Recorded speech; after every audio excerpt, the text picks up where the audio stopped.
Welcome to the Love What You Do podcast. I'm your host, Doug Shapiro. These are the conversations that open doors to what's possible when you love what you do. Wow, it's great to be with you. We've done a few of these. It's always good to sit down with someone that you're just comfortable with, that's a friend, and just watching you just take off has been really awesome. Like I recall the first day we met, I saw you present to the IIDA board. This is like, I don't know, 12 years ago. It was on something co-working. like that. That would have been around 2012, probably 2013. Oh my gosh. Yeah. So almost 15. I mean, it's a long time ago. Time flies. And I just remember thinking like, wow, like she's so good. Like, how do I stay in touch with her? And it's just been really easy to find you ever since because you're unavoidable. Well, I don't know if you saw my post the other day that like being an entrepreneur is a lot like riding a lion.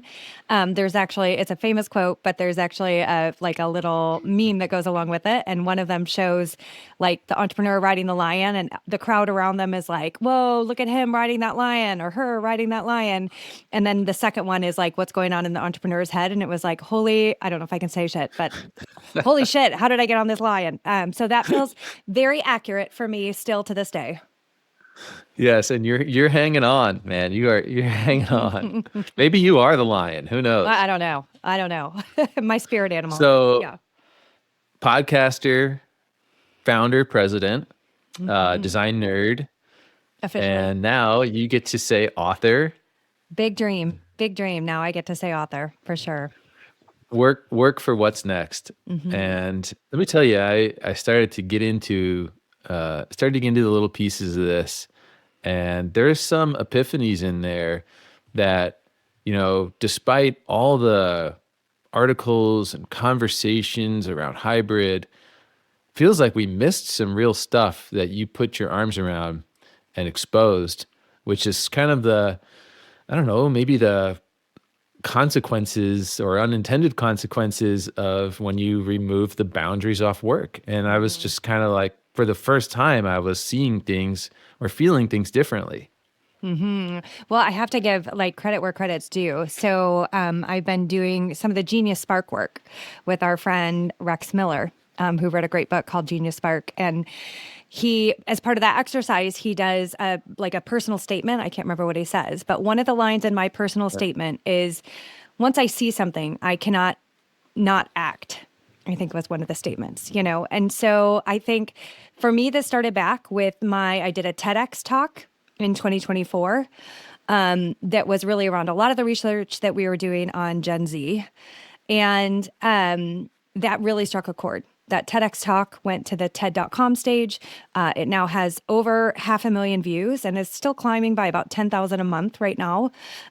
Even, almost, a little over a year later from when it went to the TED.com platform.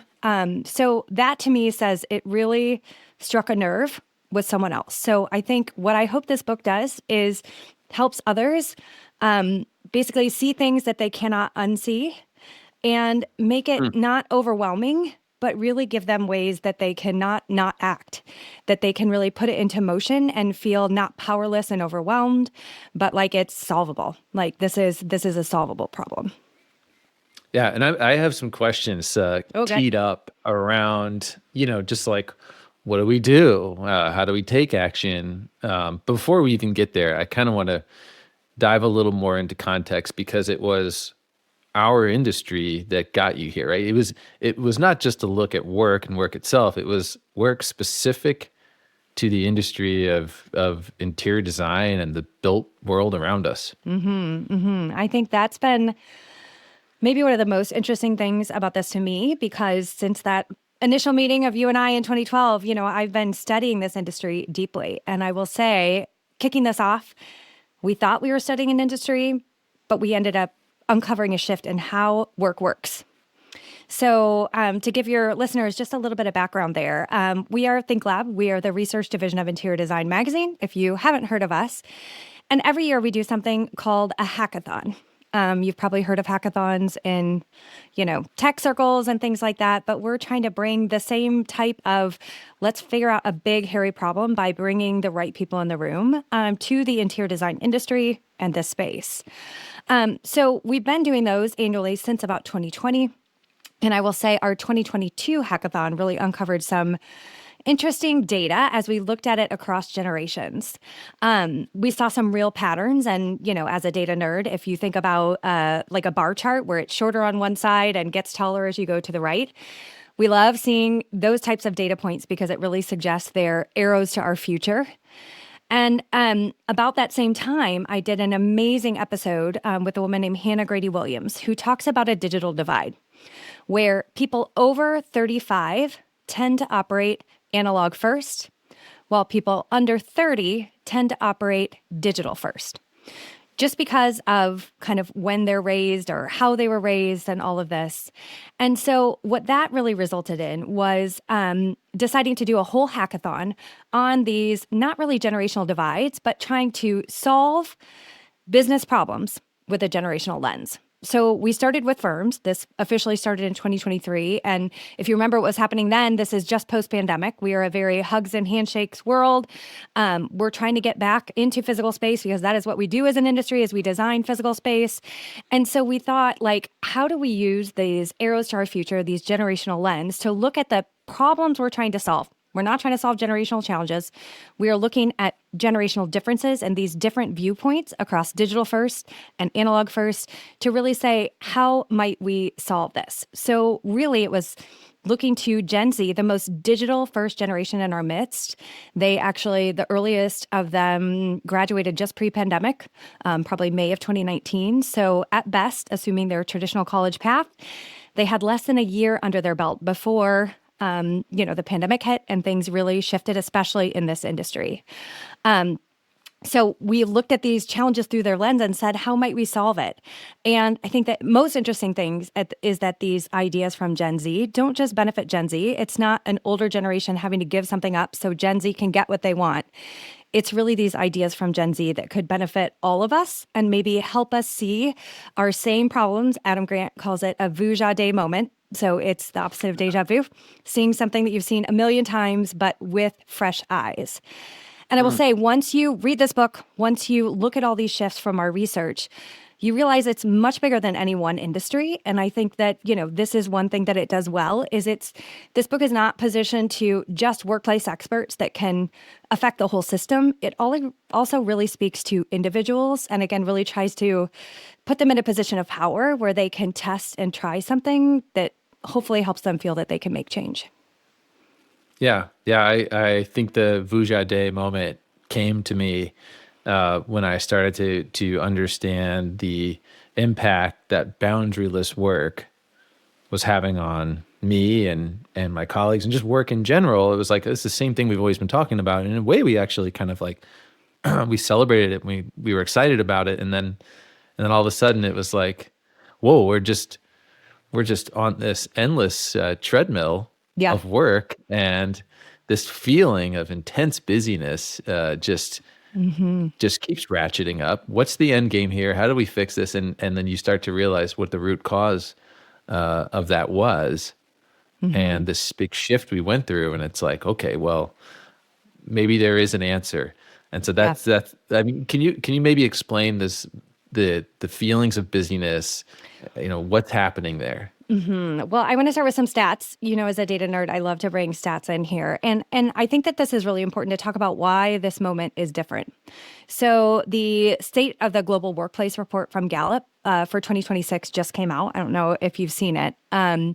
But what the report showed is that global employee engagement dropped to just 20%.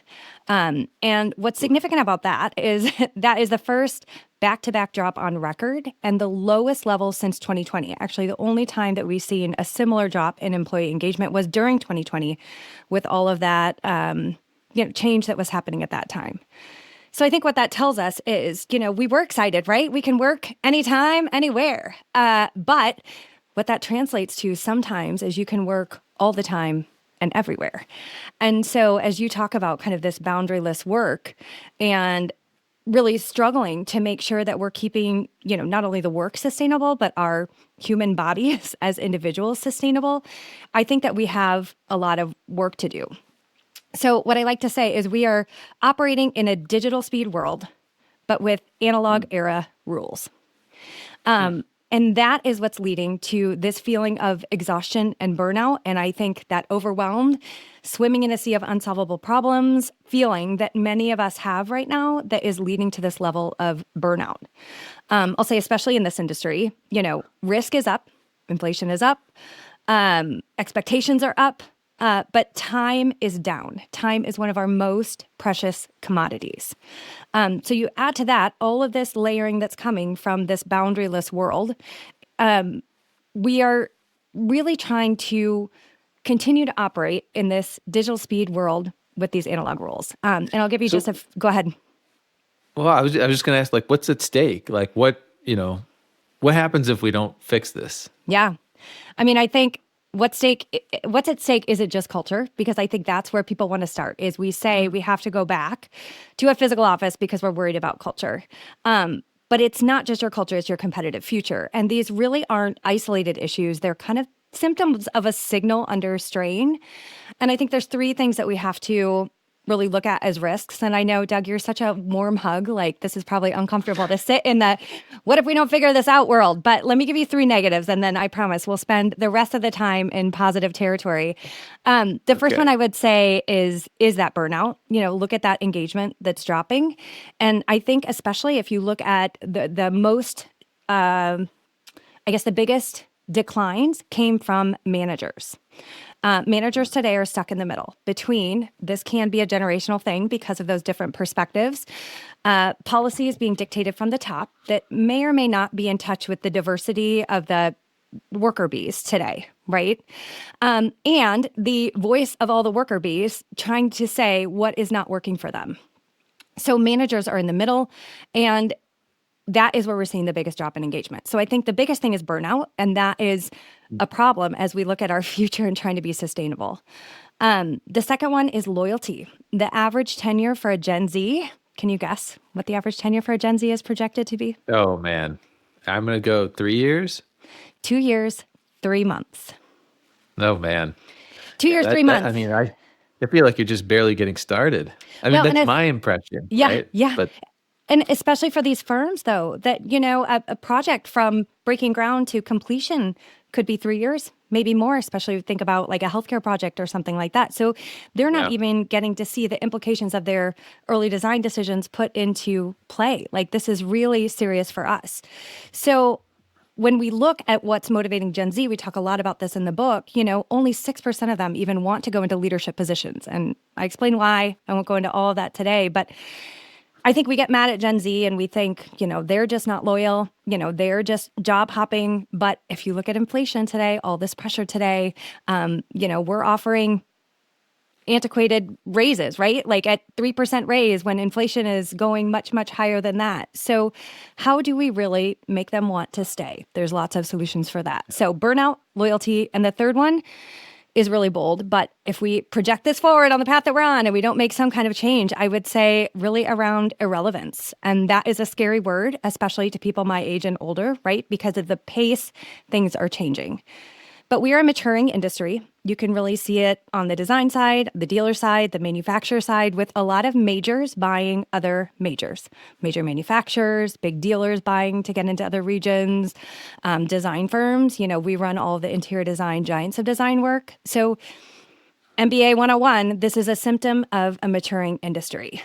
So I think as we look at that maturity to decline growth curve, we need to be aware of where we are. And again, this is not like we're doomed. This is, we can still make change.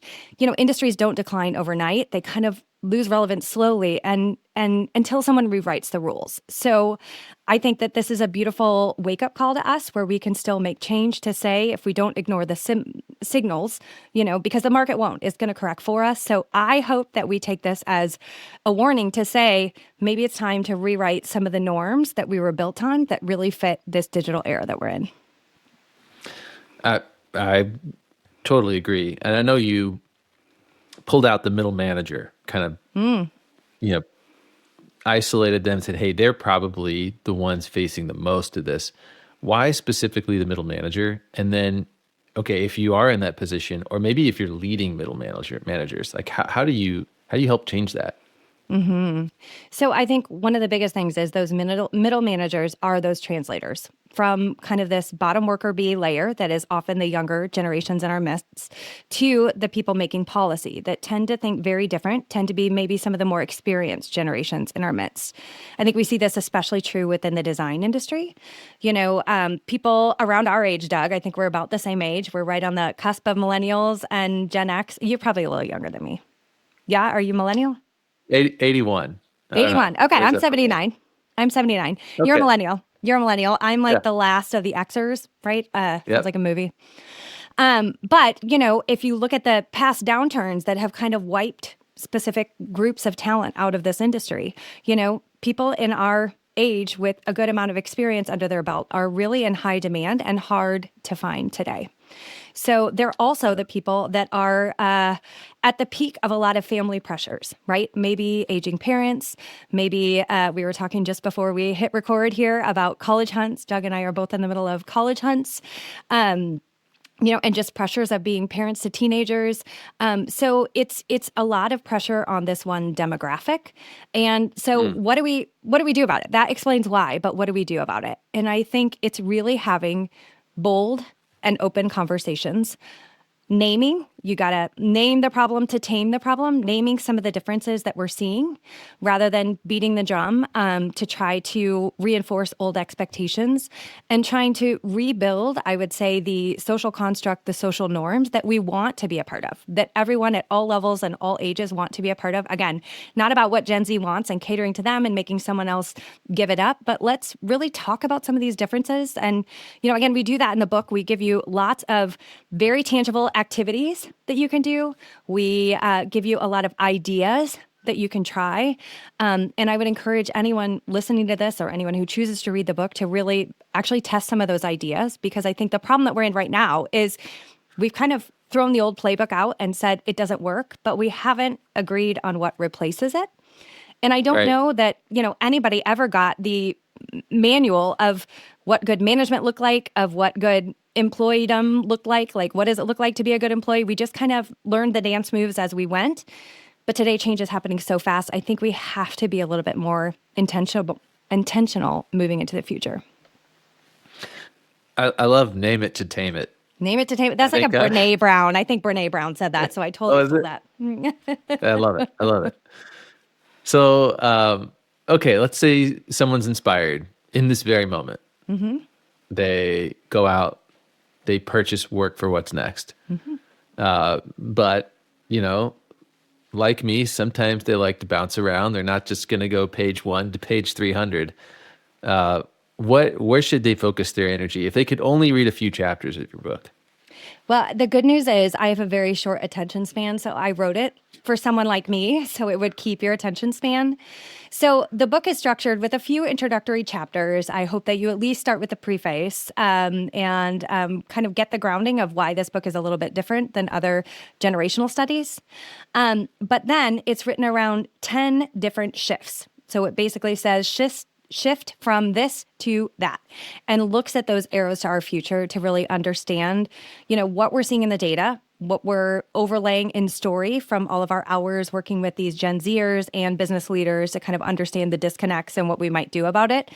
But those 10 shift chapters are all written around you can kind of bounce around. You don't have to read them soup to nuts. You don't have to read them 1 through 10. You can kind of choose the chapters that are most interesting to you and choose where to go. Each one starts with here's the big idea. So that helps me kind of organize my thoughts, is to give me the punchline and then explain the punchline. We have a lot of stories. We have a lot of, again, those tangible ideas that you can try. And then we give you bullet points at the end. So if you're like me and you really just don't have time for anything, you could even skip chapter to chapter and read the bullet points and decide if you want to go back and read the book. So again, designed for the ADD brain. You're welcome. But I think if we're looking at this industry, there's a few chapters that I would say are really vital that I think, all 10 are applicable. All 10 are fascinating to me, hopefully fascinating to you as well. But the one I would start with is the first shift that really talks about this concept of phygital. Again, trying to bridge this analog native mindset with a digital first one. It's really foundational to understanding everything else in the book. We think that it's physical or digital. We're a world that loves zeros and ones. But this phygital concept is really looking at, again, for these digital natives where everything in their world starts digitally. And that actually makes them want to show up physically because they feel more familiar. It's less overwhelming. So how do we stop looking at this as zeros and ones and really understand how to work with digital to make them want to show up physical and really loop those digital and physical, that phygital experience together? So I would say shift one is a really important one. I'll pick three. Let me see if I can pick three. The second one I would say is probably shift 7, which is around communication. Now we have access to over 40 years of data on the interior design giants of design because of all the work that we've done with Interior Design Magazine, our sister company.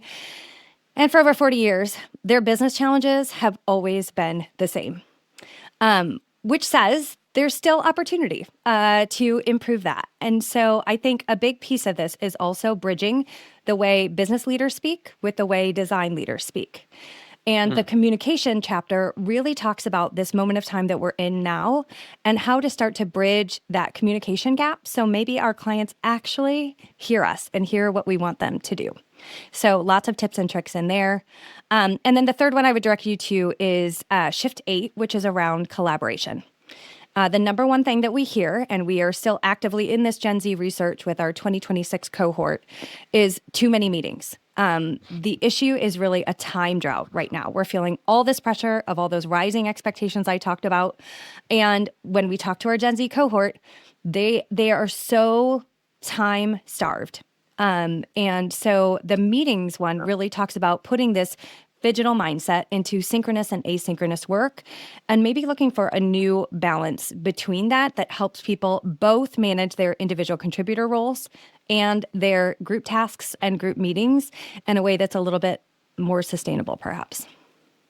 And I love just, in your writings, how you got to that conclusion around, the moving to hybrid and then the tendencies to then over communicate. You don't want to under communicate when all of a sudden there's the physical separation. And so you lean into over communicating and then you formalize your schedule so intensely. It really makes sense how you get there, the way you wrote. So, I mean, I think those are great examples to dive into. There's a couple questions I have. One writes a book as much to learn as they do to teach. I don't know where that came from. That's not a Brené Brown. But That's not Brené Brown. That's a great quote. I haven't heard that one. Yeah, someone told it to me at one point, and I can't remember. And if I'm making it up, then I'll just take credit for it. I don't know. Take credit. We'll cite it as Doug Shapiro. So what was the unexpected lesson that came from writing this book?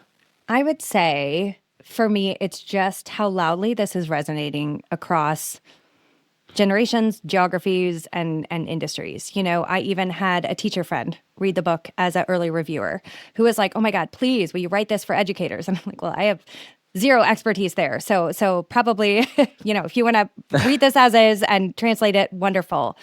But I will say what started as an industry really, really quickly expanded.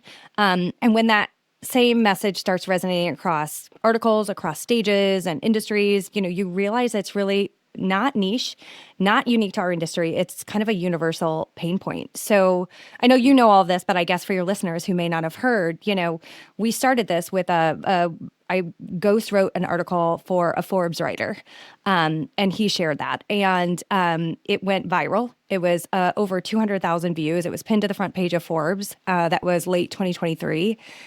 So we followed that up, co-wrote an article with Brian Elliott that was in MIT Sloan Management Review. That was the #1 article in July of 2024. Shortly after that, I also did that TEDx talk that ended up being the first from TEDx Fargo to get pulled to the TED.com stage. Again, over half a Wow. million views.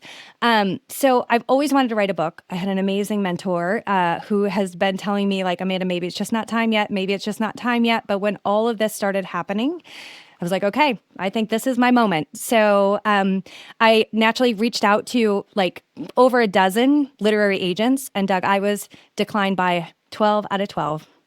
Oh, Big zero there. But I kept going and actually reached out to Wiley.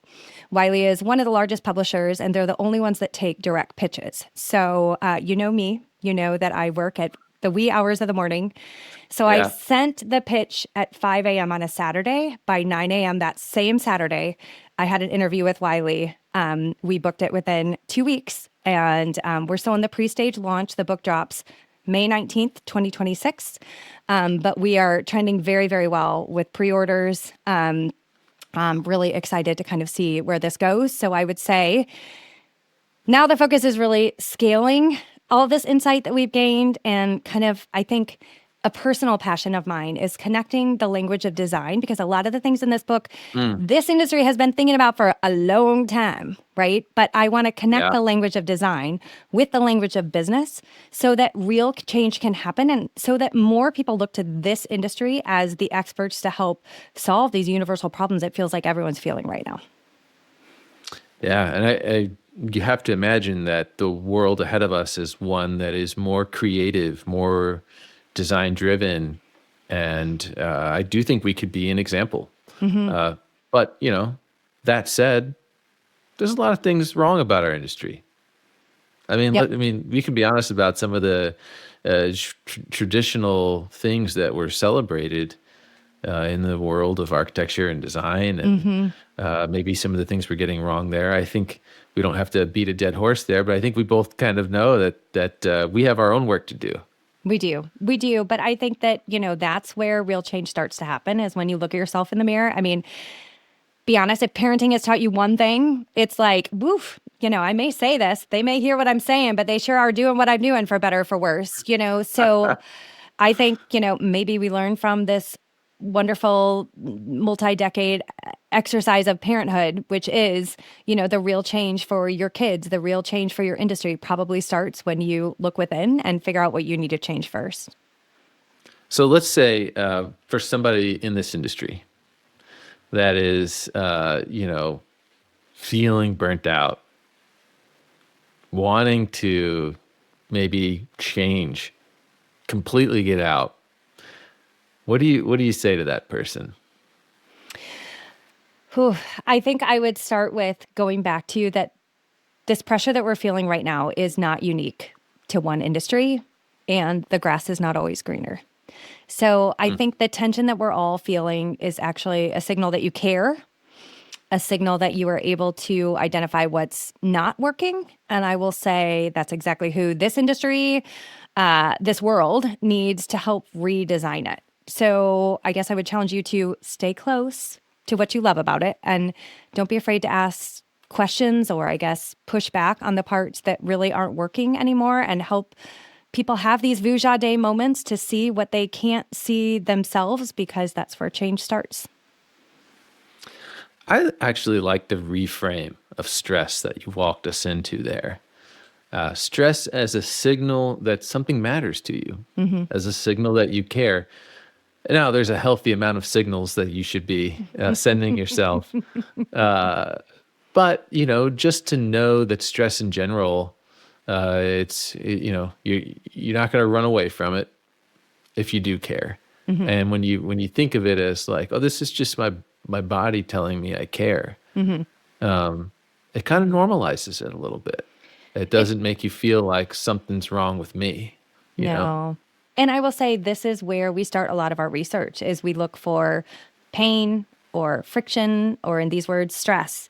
Because where you're feeling that pain, that friction, that stress, there's usually an opportunity to fix it and make something a little bit better. Okay, so here's something that's going to take us into the future. I Let's do it. was thinking about this book, and I'm all right. Work for what's next. When does that expire? Like when? Like, do you have a sense in your mind of like, you've written a book. It's got a certain length ahead of it, a certain runway. I mean, Hmm. some of these principles are going to be universal, right? They'll always be important. Then there's others that are just of the moment. Let's say we fix all the things, all the shifts. The world goes crazy. They read your book. 10 shifts happen. We make the changes.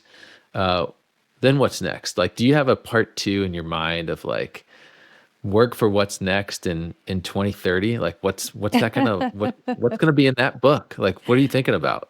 I love it. I love it. Well, let me first all say I love your optimism always, because I love the idea that this book could be irrelevant in a matter of a few years. If we hit that, like amazing, and that is a huge win.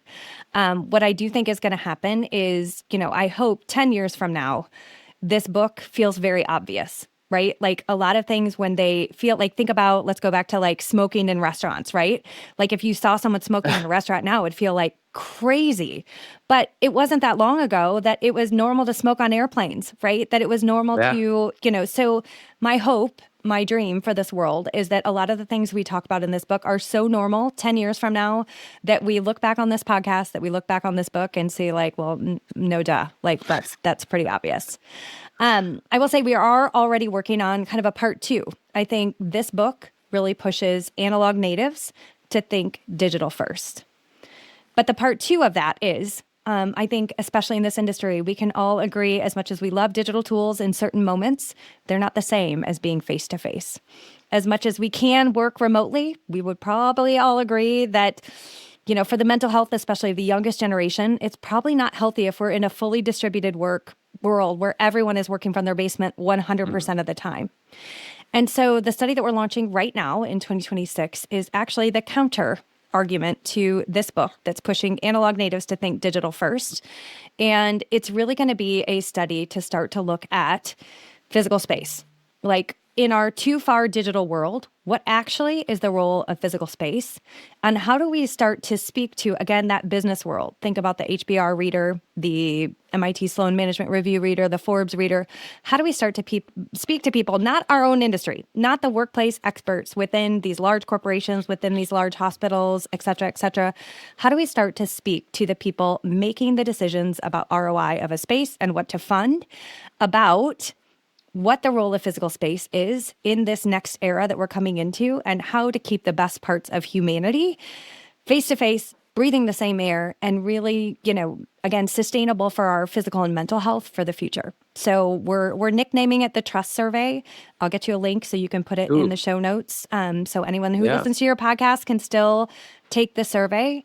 But it's trying to pull from this industry what we know about the power of physical space and place to really try to say to the outside world why that matters, when it matters, and how to get people to show up. Because I think that's the other thing is it doesn't matter. You can have the most beautifully designed space, but if people don't go, no one ever knows it. So how do we really elevate the role of physical space and make sure we understand what the ROI is in this increasingly digital era? I kind of have to ask, like, Yeah. what did you think you were gonna do when you were a kid?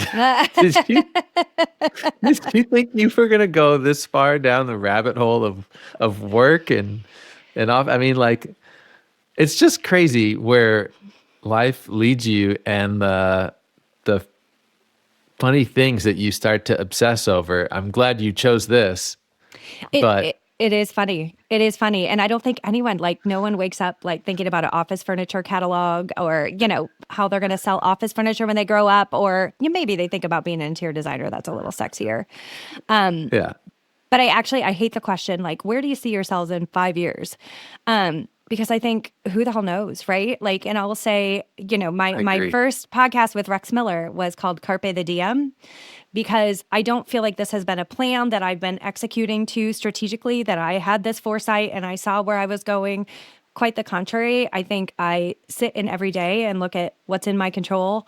Where could I go? Where is no one else going? Where do I see that pain, that friction, that stress that I might be able to fix that's in my purview? And that's what I've gone after, like a dog on a bone. Carpe the diem. It hasn't been planned. That's, I guess, the short answer. Well, I love the Rex Miller call out there because he had the same sort of impact on me. In fact, so he enlightened me with just we got into a conversation around purpose and work, and what you're meant to do and what not. And he's like he made it so simple. He was just like, your purpose is just to become the best version of yourself. And it was like, that's so easy, Yeah. like, Is it and though? it, well, I mean, it means it just takes away the, am I in the right industry? Am I in the right job? It's like, if you know what you're good at, just try to be the best version of that. And, and Do as long as you? the point was, as long as he's like, you won't ever become it, but your purpose is to pursue it. And he's like, if you're pursuing that, that's it. And that to Yeah. me just kind of like lifted a little weight off my shoulders of the wondering if this is the right path or that path. And it's like, you know what? No, just focus on what you're great at and just try to get better at it. Do you feel like you found your purpose? I've yeah, I don't feel like I'm missing one. How does that Yeah. sound? Yeah, I'm that's fair. always open to discovering what's next, you know, but it becomes, I don't know, maybe it's a little less defined because I went through the same Genius Spark. I wrote my paragraph, and it's like, all right, if I, what these are the things that make me feel good. These are the things that I think I'm good at, and I'm going to bring those into my work. I'm not going to, no one put those things in my job description, so your job description has nothing to do with your purpose, you I would know? agree. And I think that that is where maybe the youngest generation among us, especially, is maybe a little bit misled, where I think that there is this Instagrammable, iconic, like, I'm going to find it in this thing, in this job, in this Yeah. object, in this car, in this, whatever. And I'm just waiting to achieve greatness. And I think, it's interesting. I would encourage anybody to go back through your camera roll. Just do this. Take a quiet moment, go back through your camera roll, because to me the camera roll is just a really beautiful look at the moments that you felt joy. The moments that you pull out your camera are those moments that you find joy. And what you'll realize is they're often not taken from a stage. They're often not taken from, some big thing. They're little everyday moments where I see my kids do something ridiculously cute. I have a stupid amount of pictures of my pets, right? Like, because they bring me so much joy. And Yeah. I think if you really look at your purpose in terms of your camera roll, you'll find that it's not always these big achievements. It's not always the Instagrammable moments. It's many, many of the moments in between. Yeah. Yeah. Totally. Totally. I think that's such a great tip. And I can just, without even going through it, I know what's on there. I know what's on there. Um, but I'm glad we went there in this discussion because I think this is the stuff people struggle with too. Not just the nuts and bolts of work, but just making sure that you feel fulfilled. And You that know? is crushing pressure, especially, Yeah, again, on the youngest generation in our midst is, I think, realizing that that is mental load as well, and relieving yourself of some of that to say it's going to be okay. yeah, and I feel like if you're lucky enough to actually know this, if you're lucky enough to be conscious of how buckets are filled, then you can bring that into your leadership too. As a manager, I know that you're a very purpose-driven person. The way you started your firm actually was based around purpose. It wasn't based around profit or I have a good business idea. It was No. purpose driven. It's purpose driven. And I will say, if you ask me if I found my purpose, that has been the red thread in all of it, all the way through. So for anyone who hasn't watched my TED Talk, who doesn't know the whole story, I would encourage you to watch that. But, I actually found, Doug, this is interesting. I found it was a newspaper article where they had all of us as high school seniors, which for me was 1997, say where we saw ourselves in 10 years. And mine said something about struggling. I knew I wanted to be a mom and I knew I wanted to work, and I saw myself struggling with that. Like, even in high school, I said this. If you hear my TED Talk, that maybe I willed that into truth. It was certainly a challenge for me. And I built this company around working moms, and really a new model that didn't feel like a binary choice. Either stay in a world that wasn't built for you with the caregiving responsibilities you often have and the household responsibilities you often have outside of the home, disproportionate to others, or be a stay-at-home mom, which for me wasn't like, I love my kids, but I love to work. So when I didn't see that third path, I built one and ended up creating a company where I brought other working mamas that had left the working world for whatever reason along that path with me, and ultimately proved success not only for those individuals, but really for the business behind it. So you probably see me as researching the future of work and writing books and whatever, but like my real purpose again is in the camera roles with all these women that helped me build it. And interesting to tie that today, Doug, like the two top performing posts that I have done in the past 2 years. And I'm a big LinkedIner. I think I'm up to 15,000 followers, a little bit more. Two top performing posts. One was a stat about women leaving the design industry. So it says 87.5% of interior design students are female. 85% of the industry is female. But when you get to the top echelons of the top firms, only 40% are female. That was the top until this past week, Sunday. I had another post about 2 coffees I had with young women in this industry looking to leave for the same reasons. They're just struggling to balance it all. It feels unsustainable. It feels like they're swimming in a sea of unsolvable problems. And that one has almost doubled the interaction of the original one, and we're only a week in. So it tells you that this topic that's so important and near and dear to my heart is still really resonating, not only with our industry, but I would say with our world. Well, I appreciate the spotlight you're putting on this, for all of us. And I appreciate your time. It's always great to chat with you. I'm excited about the launch of your book. Hopefully this podcast is out there probably around that same date. So it'll be great timing. That'd be great. I always appreciate time with you, and excited we got a little deep in the end here. So that was fun. It was fun. And I look forward to the next talk. All right. Sounds great. Thanks, Doug. Thanks for joining me here on Love What You Do.